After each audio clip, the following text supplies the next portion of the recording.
Assalamualaikum warahmatullahi wabarakatuh. Selamat pagi anak-anak, bertemu kembali dengan Ustadzah pada pembelajaran tematik hari ini. Apa kabar hari ini kalian? Semoga baik-baik saja, tetap semangat belajar dan jaga kesehatan. Pada pembelajaran hari ini kita sampai pada tema 5, subtema yang pertama, pembelajaran yang ketiga. Pada kesempatan hari ini kita akan mempelajari 4 hal, diantaranya yang pertama adalah mengenal letak dan luas Indonesia melalui peta.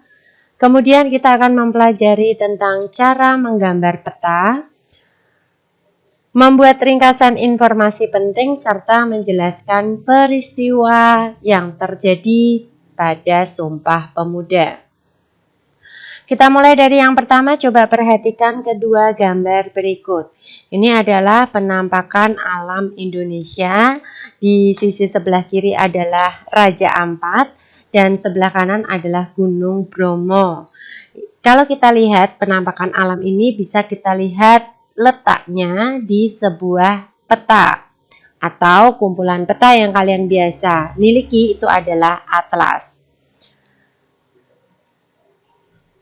Mengenal letak geografis Indonesia. Letak geografis itu merupakan letak suatu daerah atau negara dilihat dari kenyataan di permukaan bumi. Letak geografis sebuah daerah atau negara dibatasi oleh letak geografis daerah atau negara lain yang berbatasan. Indonesia, negara kita, ini terletak di antara dua benua, yaitu benua Asia dan benua Australia. Demikian pula Indonesia juga diapit oleh dua samudra, yaitu Samudra Pasifik dan Samudra Hindia. Sedangkan Indonesia berbatasan langsung dengan beberapa negara seperti Malaysia, Singapura, Filipina, Vietnam, Papua Nugini, dan Australia. Letak geografis Indonesia dianggap strategis. Hal ini karena menjadi tempat persilangan antara dua benua dan dua samudra. Negara Indonesia merupakan negara kepulauan. Hal ini dikarenakan terdapat lebih dari 17.000 pulau berukuran besar dan kecil yang berada di wilayah Indonesia. Dari sejumlah pulau tersebut, sekitar 6.000 pulau tidak berpenghuni. Contoh beberapa pulau besar di Indonesia antara lain ada Pulau Jawa, Kalimantan, Sumatera, Sulawesi, dan Papua. Sementara pulau-pulau kecil yang berada di wilayah Indonesia diantaranya Pulau Nias, Siberut, Bangka, Belitung, Madura, Bali, Lombok, Flores, Ambon, Halmahera, serta banyak lagi yang lainnya. Perhatikan, ini adalah peta gambar Indonesia yang meliputi mencakup 34 provinsi. Dari peta tersebut terlihat banyak gambar berwarna-warni. Setiap warna ini menunjukkan satu provinsi. Kita berada di Kabupaten Pati. Ini terletak di Provinsi Jawa Tengah. Jawa Tengah itu ada di Pulau Jawa yang berwarna kuning. Nah, kita berada di sini di pesisir utara. Wilayah negara Indonesia berdasarkan peta tersebut adalah membentang dari Sabang. Sabang itu ada di ujung Aceh, yaitu di sebelah barat, hingga Merauke, yaitu di ujung selatannya Pulau Papua. Di sebelah timur itu adalah Merauke, terdiri atas daratan dan perairan. Luas daratan Indonesia sendiri adalah 1.922.570 km persegi, sedangkan luas perairan Indonesia adalah 3.257.483 km persegi. Di sini bisa kita lihat karena luas perairan Indonesia itu lebih besar daripada daratannya, maka Indonesia juga disebut dengan negara maritim atau negara kepulauan. Coba diperhatikan mengidentifikasi peta. Ada 6 komponen dalam peta. Yang pertama itu yang disebut dengan judul peta. Biasanya ditulis pada bagian atas peta yang biasa menunjukkan isi peta tersebut.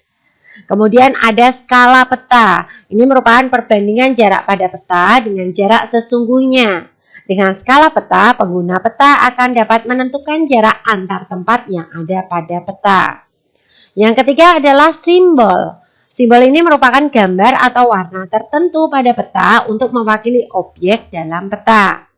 Yang keempat adalah garis astronomis. Ini garis khayal yang dibuat untuk menggariskan letak suatu tempat di muka bumi. Garis ini mendatar atau horizontal yang terdapat pada peta, atau biasa juga disebut garis lintang, dan garis tegaknya disebut garis bujur.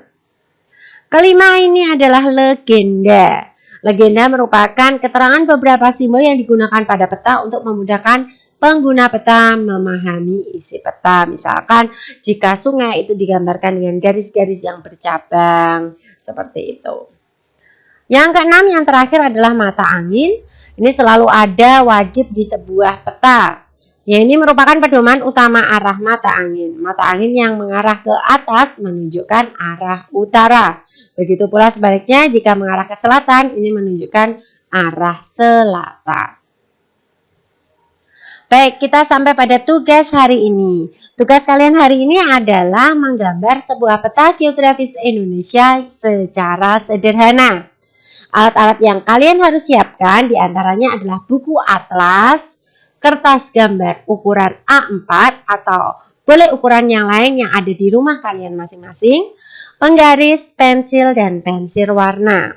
Kemudian apa yang harus kita lakukan dalam menggambar peta? Yang pertama yang harus kalian lakukan adalah dengan mencontoh peta asli. Jadi kalian lihat dulu peta asli yang ingin kalian gambar di salah satu peta dalam buku atlasmu. Setelah itu dibuat garis-garis bantu tegak dan mendatar berjejer. Jarak antar garis adalah 2 cm sehingga terbentuk kotak-kotak persegi berukuran 2 x 2 cm. Berilah kode angka pada garis-garis tadi mulai dari sudut kiri atas ke kanan, ke arah kanan dan ke arah bawah. Contohnya seperti ini. Jadi pertama kalian harus membuat kotak-kotak seperti ini dengan besaran 2 cm. Karena ini berbentuk persegi maka panjang lebarnya sama. 2 cm kemudian diberi dengan notifikasi angka. Nih yang harus kalian buat pertama adalah kotak-kotaknya itu. Yang kedua adalah siapkan kertas gambar yang akan digunakan untuk menggambar peta. Buatlah garis bantu tegak dan mendatar berjejer menggunakan pensil dan penggaris. Ukuran garis tegak dan mendatar sama dengan ukuran garis tegak dan mendatar pada peta sebelumnya. Beri kode angka pada garis-garis tadi dengan cara yang sama pada peta asli. Jadi kotakan yang kalian buat serta simbol-simbol angka yang ada di sini silakan mencontoh di peta asli yang kalian akan gambar. Langkah terakhir yang harus kalian lakukan adalah mulailah menggambar peta di atas kertas gambar dengan mencontoh peta asli yang telah diberi garis bantu. Amati gambar pada peta asli dan letaknya sesuai kode yang telah dibuat. Setiap goresan pensil yang dibuat harus sesuai dengan alur garis pada peta asli yang dicontoh. Ini seperti ini contohnya. Jadi setelah kalian membuat garis-garis, silahkan kalian membuat garis tepian pulau yang akan kalian gambar. Kalau di sini berarti ini adalah mau menggambar Jawa Tengah, Provinsi Jawa Tengah. Nah ini tugas untuk hari ini. Kita lanjutkan untuk pembahasan selanjutnya yaitu peristiwa Sumpah Pemuda yang terjadi pada tahun 1928. Nah, kesadaran dan pentingnya persatuan dan kesatuan bangsa Indonesia mendorong para pemuda dari berbagai suku bangsa yang ada di Indonesia untuk mengambil tindakan patriotisme, yaitu dengan adanya Kongres Pemuda yang diadakan pada tanggal 27 dan 28 Oktober 1928, sehingga melahirkan yang namanya peristiwa Sumpah Pemuda. Peristiwa ini menginspirasi seluruh lapisan masyarakat Indonesia terhadap pentingnya persatuan dan kesatuan.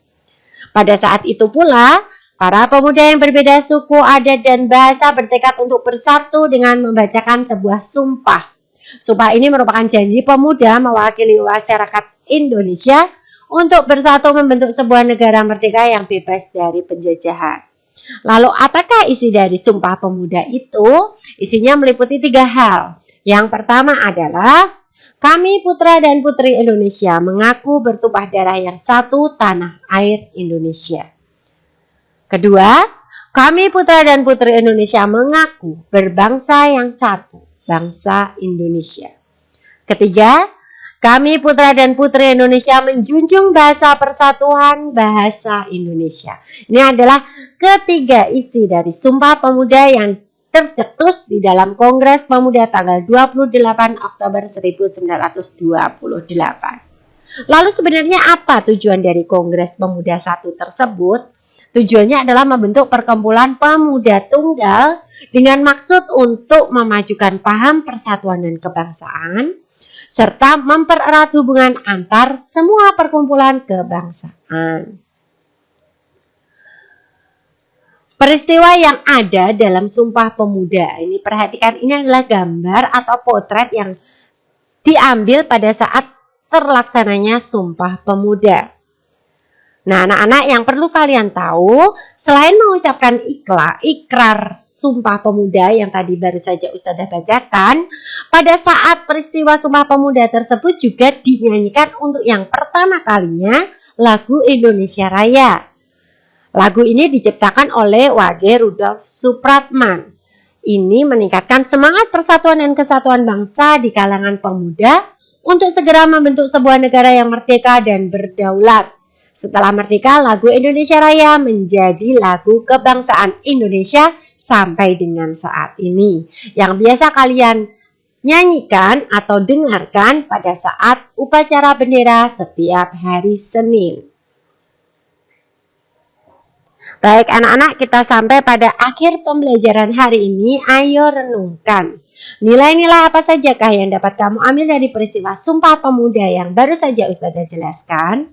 Dan menurutmu apa saja yang perlu dilakukan oleh bangsa Indonesia yang tinggal di wilayah yang berbatasan dengan beberapa negara lainnya? Silakan kalian renungkan, dan jika punya jawabannya atau bisa, silakan kalian tuliskan jawaban kalian atau bertanyalah kepada orang tuamu jika kalian merasa kesulitan. Baik, kita sampai pada akhir pembelajaran hari ini. Semoga apa yang Ustadzah sampaikan bermanfaat untuk kalian semua. Bertemu kembali dengan Ustadzah pada pembelajaran tema 5 subtema 1 pembelajaran yang keempat. Ustadzah akhiri.